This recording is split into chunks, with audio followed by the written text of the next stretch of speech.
Let's get straight to the breaking news overnight, the chaos at that Trump rally. It happened in Chicago. There were brawls both in and outside of the hall between Trump supporters and hundreds of protesters who had poured into that event. Those protesters were out in force. You can see one here burning a Trump flag. Others were busy hurling themselves onto the ground, creating human chains and shouting anti-Trump slogans. The Trump campaign called off the event, Trump saying he didn't want to see people hurt. His rivals are weighing in this morning. We do have team coverage on everything from the political implications to the ongoing security concerns. And we do start here with ABC's Alex Perez, who's right there on the ground in Chicago. Good morning, Alex. Good morning, Paula. Good morning, Dan. The rally here never actually started. The clash between Trump supporters and Trump protesters got very ugly very fast. Overnight, mayhem at this arena in Chicago. Thousands gathered to see presidential candidate Donald Trump.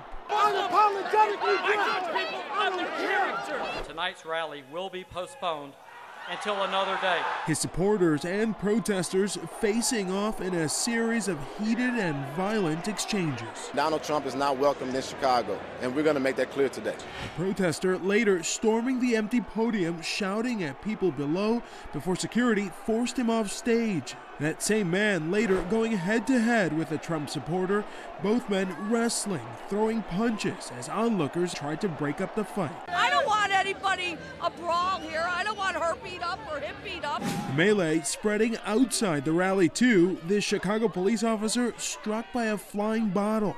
One of two officers injured during the commotion. There has been a total of 5 arrests that were made from this evening at the pavilion. On CNN, Donald Trump citing safety concerns and denying his past remarks played a role. I don't take responsibility. Nobody's been hurt at our rallies. I'm not a person that wants to see people hurt. And that's why I put out the statement before and it said go home in peace. During the Republican debate Thursday, Trump grilled about encouraging unruly behavior among his supporters. I'd like to punch him in the face, I'll tell you. We're not allowed to punch back anymore. I love the old days. So if you see somebody getting ready to throw a tomato, knock the crap out of them, would you? Seriously. And at this point, no word yet if or when Trump plans to reschedule his rally here in Chicago. Dan, Paula? All right, Alex, and for more of this, we want to bring in ABC's chief White House correspondent, Jon Karl. And John, some startling images we just saw. You've been covering politics for a very long time. Have you seen anything like this? Paula, this reminds me of something I did not cover, but I grew up watching, and that's 1968 in Chicago, the riots that took place around the Democratic Convention that actually spilled out for a time onto the convention floor. But no, this is absolutely astounding, but I have to say, it's also not entirely surprising. I've been to so many Donald Trump rallies where I have heard from the podium, leading presidential candidates say things like you just heard in Alex Perez's piece, talking about how he'd like to slug a protester in the face, about how in the good old days they were taken out in stretchers.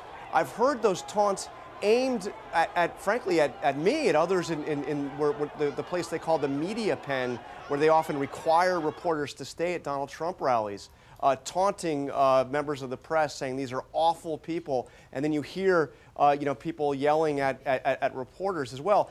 That said, I've got to say, at these Trump rallies, thousands of people going. I don't think the vast majority of them want nothing of this, don't want any violence, and there are protesters every day at Donald Trump rallies, and most of the time, they do their thing, they're escorted out, and there's no incident. But this has been building for a long time. So John, are you saying that Trump actually bears some responsibility here? And I guess on top of that question, I'd ask, do you think he's going to face political damage here? Nothing thus far seems to have damaged him politically, but could this be the thing? Yeah, well, on your first question in terms of responsibility, I tell you, often you feel like there is incitement that is coming from the candidate himself. And usually the protesters in that crowd see it as part of the supporters in the crowd see it as kind of part of the game, part of the show, and there's no incident. But, when you hear stuff like that being said by somebody who is being cheered by thousands of people, it can be frightening. In terms of damage, we have a big day on Tuesday. Florida, Ohio, Illinois, big primaries, 2 of those winner take all. Most of the voting has been going on for a long time. They started voting on March 5th in Florida. They started voting in February in Ohio. I don't know that this will do any damage. This may, in some ways, help him. You know, there's resentment when people try to prevent a political rally from taking place. I think there'll be a backlash against some of these protesters. But overall, Donald Trump needs to unify the Republican Party, and then if he's going to be a general election candidate, he needs to a certain extent unify the country. This is not the direction he needs to see this going. This is bad in the long term, at the very least, for Donald Trump. John Karl, we always appreciate your analysis. Thank you very much. We're going to want to switch now to the security angle here. So let's bring in the former New York City Police Commissioner and ABC News consultant, Ray Kelly. Good morning, sir. Good morning. Good to be with you. Great to have you here. In your view, did law enforcement officials handle the overnight chaos correctly? Yeah, I think the Chicago Police Department did their job and did it well. This has been fermenting for a while. They knew there were going to be demonstrations. They were there in force. They were well equipped. If you look at the policing of the demonstration outside, relatively calm, some skirmishes. They were called into the arena after there was some tumultuous activity. They came in force, and they quieted down. What I would say is you needed more private security on the floor there. Now, whether or not that's the University of Illinois police or the promoters, I'm not certain. But clearly we needed more sort of a uniform presence on the floor. I think if you look at the total number of injuries and arrests, it's an indication that from a police perspective, the event went fairly well, even though it doesn't look like it on a television screen. No. You had 5 arrests, and you had 3 injuries, 2 of them police officers. So these are small numbers for a large event like that. So, perspective. So these protesters, they have a right to peacefully protest. Okay, these rallies are going to go on. The protests are going to go on. So how do we handle this from here on out? Well, more people on the floor, obviously more security people. Now, the promoters have a right to control the doors, who comes in, who doesn't come in. They have to probably pay more attention to their tickets, who gets tickets, whether they're holograms or whatever on the tickets. But one of the issues is I think they've just been blasting out tickets, and sort of a you-all-come type approach that's caused them problems. Be more cautious who comes through that door. All right. Commissioner Kelly, thanks so much for coming in this morning for the perspective. Thank you, sir.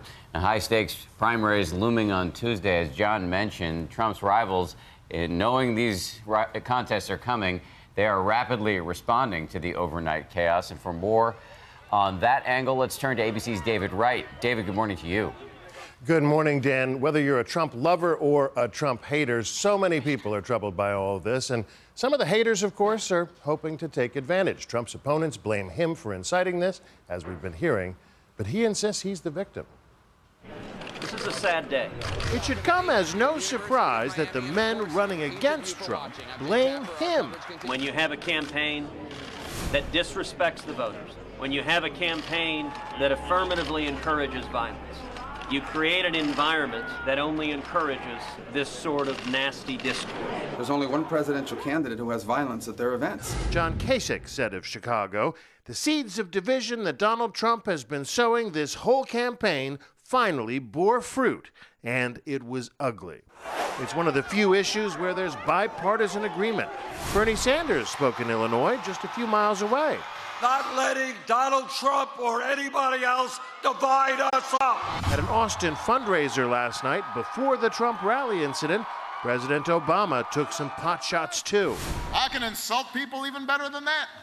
I can be even more uncivil. Obama said he doesn't just blame Trump. He blames the Republican Party. But Trump himself says he's the victim, noting the protesters are violating his freedom of speech by shouting him down. All of the Trump supporters have been really treated unfairly because First Amendment says we have a right to speak. There's no question Trump has a right to say what he's saying, and thousands of voters are eager to hear him. His critics also have a right to express their views, and with emotions running so high, it's kind of no surprise that it's gotten so ugly. But look, there have been controversy after controversy involving this campaign. None of it seems to have slowed him down. So we'll see where this one goes. Absolutely. David, thank you.